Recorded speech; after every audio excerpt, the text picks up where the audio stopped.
Samantala, isang kompetisyon para sa mga marino ang inilunsad. Layo ng naturang kompetisyon na hikayatin ang mga ito na magtayo ng kanilang negosyo. Si Jade Miguel sa detalye.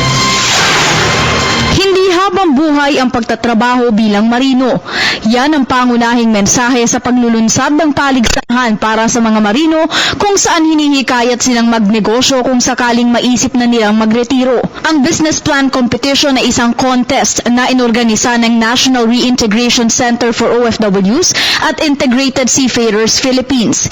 Bukas ito sa mga aktibong marino at maging sa mga hindi na aktibo na nasa bansa sa loob ng hindi hihigit sa 5 taon. Maaaring sumali mag-isa, may kapartner o kaya naman ang isang grupo ng mga marino na may edad 25 pataas. Sa naturang kompetisyon, kailangan nilang ipresenta ang kanilang startup business plan. Sa mga interesadong lumahok, kailangan kumpletuhin ang entry form na maaaring i-download sa NRCO website na www.ncro.dole.gov.ph.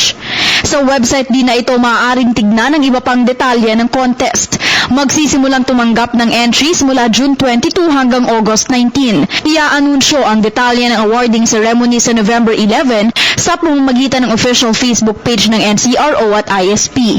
Malaking premyo na nagkakahalaga ng ₱250,000 ang mapapalanunan ng papalaring marino na maaaring gamitin bilang kapital sa kanyang naisip na negosyo. Isa si Michael Angelo Catalan na sumali sa naturang paligsahan.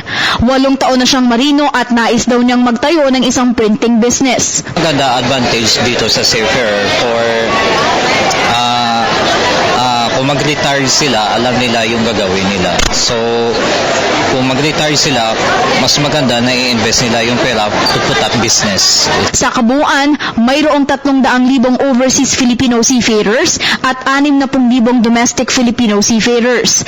Ayon kay DOLE Secretary Rosalinda Baldoz, malaki ang naitutulong ng mga marino sa ating ekonomiya at hindi sila dapat tignan na tila isang produkto lamang na ini-export ng ating bansa. Lakal, hindi naman ganon ang ating OFWs.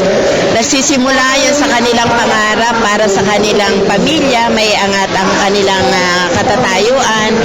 Ini-equip naman sila ng gobyerno para maging prepare sila. Meron silang kalayaan na pumili kung anong klaseng trabaho sa ang bansa.